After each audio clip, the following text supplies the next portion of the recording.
Recording by Avai in February 2017. Secresy or The Ruin on the Rock by Eliza Fenwick. Volume 3, Letter 10. From Carolyn Ashburn to Arthur Murden. Yes, rash and inconsiderate young man, I do accept your confidence, your offered friendship. But remember, I cannot profess myself the friend of anyone to gloss over follies or vices. A friend not blindly partial but active to amend you is the friend you must at once receive, or at once reject in me. I have heard myself called pedantic, inflexible, opinionated. I have been told by some gentler people that I am severe, misjudging, giving to those little foibles almost inseparable from human nature the name of vice. And this may be true, for you call yourself a foolish man, I call you vicious.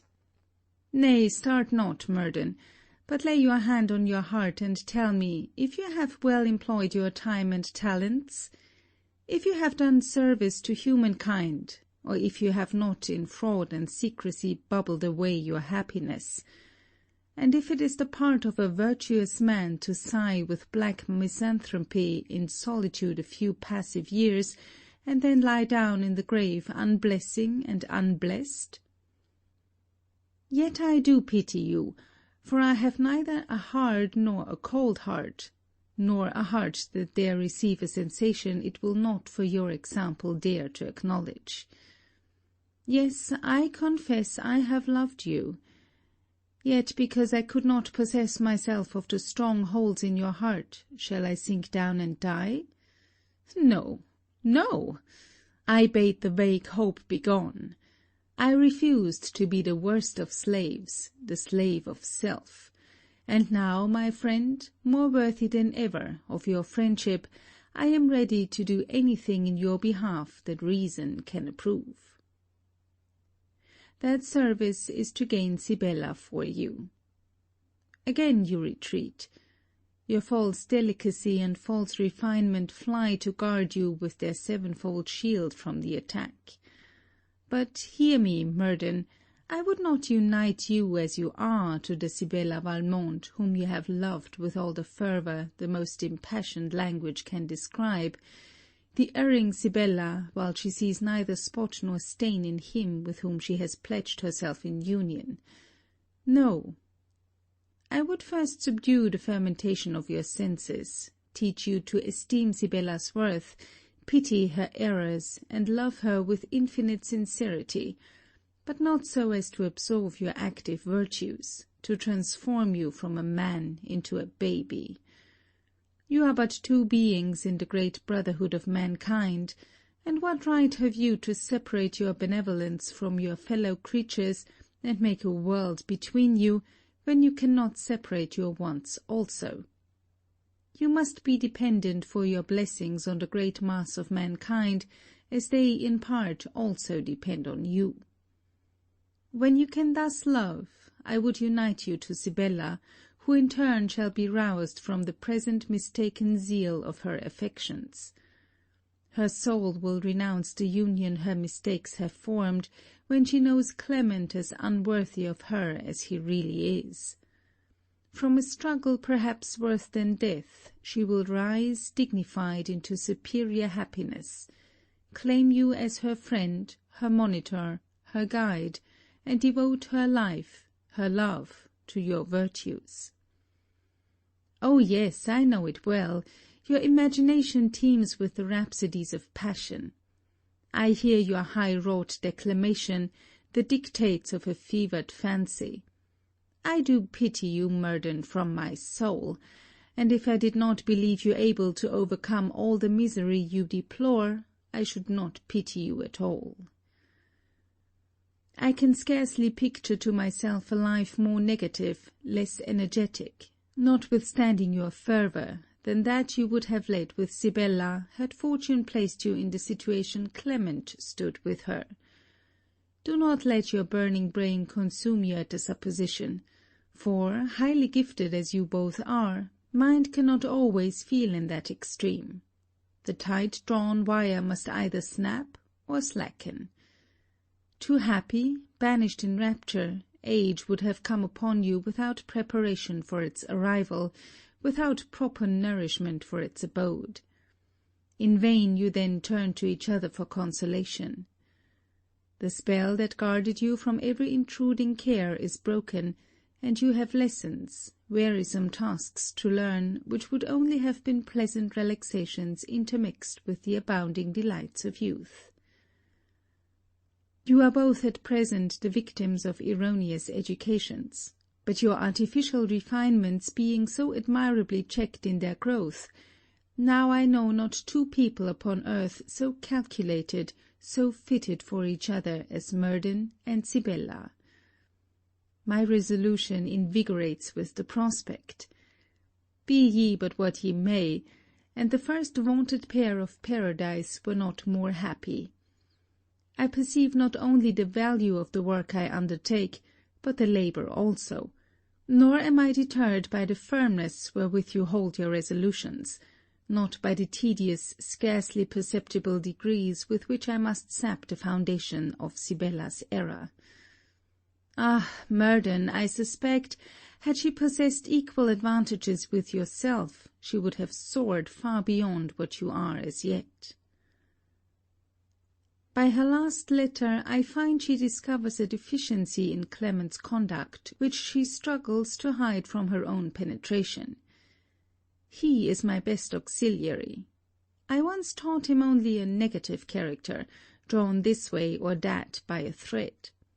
Now I see he has an incessant restlessness after pomp and pleasure, which nothing can subdue, and to which everything must yield.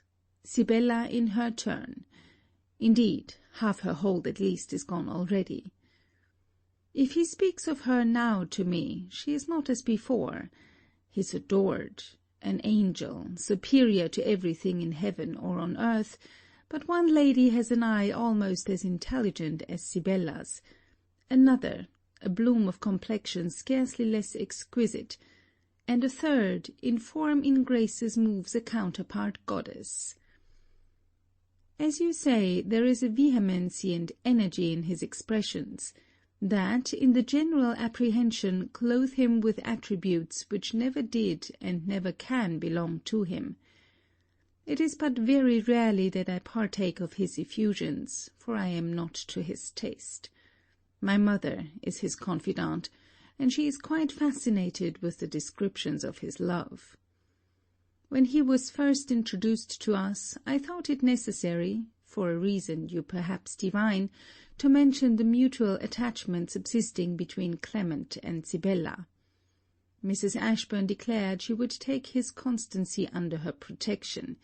Yes, she would guard him from folly and temptation. Alas, Murden, I am sick of the scenes that surround me.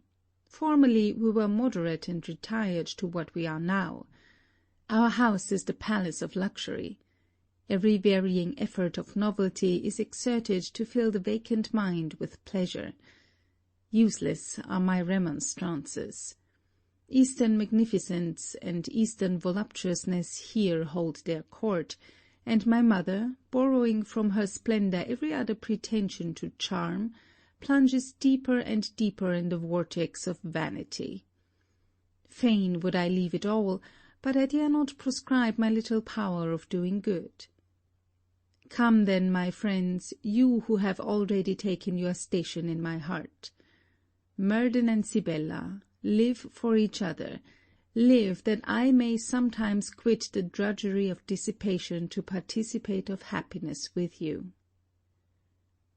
If it really was Mr. Valmont's design, which I very much doubt, to give Clement up to a profession, nothing could be more unfortunate than his introduction here, where, with his natural inclination to do the same, he sees wealth lavished without check or restraint. So highly does he stand in my mother's opinion for taste, and so animated are his bursts of applause, that no overstrained variety is received or rejected without his sanction. To be the confidant of a heart is a novelty with Mrs. Ashburn, who has had little concern in affairs of the heart, and perhaps to preserve him from sacrificing in her presence to the vanity of others may be her motive for encouraging him to speak of his passion for Sibella.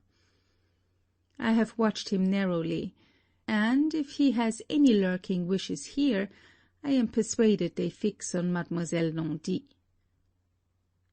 I believe you never saw this companion of Mrs. Ashburn. She, or I greatly mistake, has of all persons I know most command over herself.